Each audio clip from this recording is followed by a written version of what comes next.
Halo semuanya, saat kita bicara tentang pemimpin, biasanya yang ada di pikiran kita terlintas seperti presiden ataupun raja.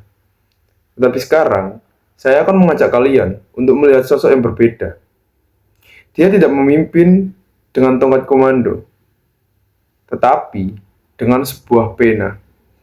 Dia juga tidak memimpin dari istana, melainkan dia memimpin dari balik jeruji besi selama belasan tahun. Tokoh yang akan kita bahas kali ini adalah Pramudia Anantatur. Lahir di Blora pada 6 Februari 1925. Pramudia tumbuh di masa transisi yang keras. Ayahnya adalah seorang guru nasionalis yang menanamkan benih keberanian dalam dirinya. Namun, perjalanan hidup Pram adalah sejarah penjara yang sangat panjang. Pertama, ia dipenjara oleh Belanda di Bukit Duri pada tahun 1947 sampai dengan 1949. Karena keterlibatannya dalam revolusi kemerdekaan, di sana ia justru menulis novel pertamanya yang berjudul Perburuan. Memasuki era 1960-an. Keterlibatannya di Lekra membuatnya dipenjara kembali tanpa pengadilan pasca peristiwa G30S. Ia dibuang ke Pulau Buru selama 14 tahun. Bayangkan, di sebuah kamp pengasingan tanpa akses alat tulis selama bertahun-tahun, Pramudia tetap memimpin mental teman-temannya dengan menceritakan kisah tetralogi buru secara lisan setiap malam. Baginya, penindasan fisik tidak akan pernah membelenggu pikiran.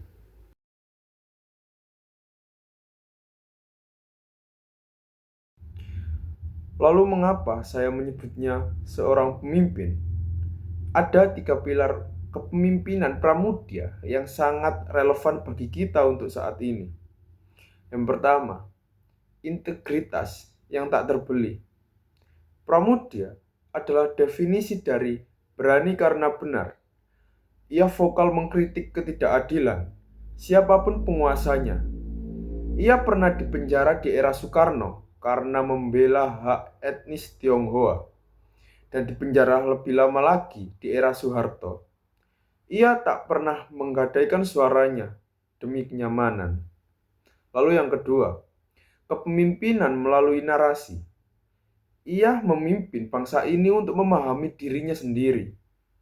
Lewat tokoh Minke dalam bukunya yang berjudul Bumi Manusia, Pram mengajarkan kita tentang harga diri sebagai bangsa yang terjajah dan bagaimana sains serta tulisan adalah senjata modern untuk merdeka. Lalu yang ketiga, resiliensi yang luar biasa. Memimpin adalah mereka yang mampu bertahan di titik terendah. Di Pulau Buru, ia membuktikan bahwa produktivitas adalah bentuk perlawanan terbaik terhadap penindasan. Alasan saya mengidolakan Pramudia bukan hanya karena karya sastranya yang mendunia, tapi karena ia mengajarkan saya tentang keberanian moral. Di zaman sekarang, sangat mudah untuk ikut terbawa arus, tapi Pram mengajarkan bahwa menjadi benar seringkali berarti menjadi sendirian. Ia adalah pahlawan tanpa gelar resmi pahlawan nasional dari negara. Tapi ia adalah pahlawan di hati setiap orang yang percaya bahwa keadilan dan kemanusiaan. Melihat hidupnya, saya belajar bahwa setiap hambatan dalam hidup, seberat apapun itu, justru bisa menjadi bahan bakar untuk karya yang abadi.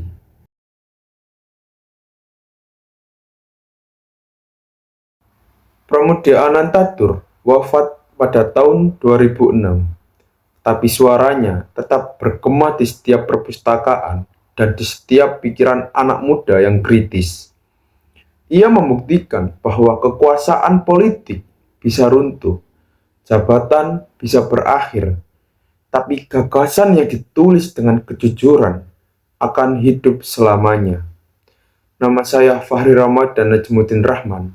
Ini adalah tugas kepemimpinan dan pengambilan keputusan, juga penghormatan saya untuk Pramudia Anantatur, sang pemimpin pemikiran Indonesia. Sekian, terima kasih. Saya harus lapor tanpa ada alasan, tanpa ada keputusan pengadilan. Apa sebabnya harus lapor? Itu saya kira itu sudah suatu perbuatan jahat. Saya tidak ragu-ragu mengatakan itu perbuatan jahat. Dan semua yang dirampas belum dikembalikan sampai sekarang.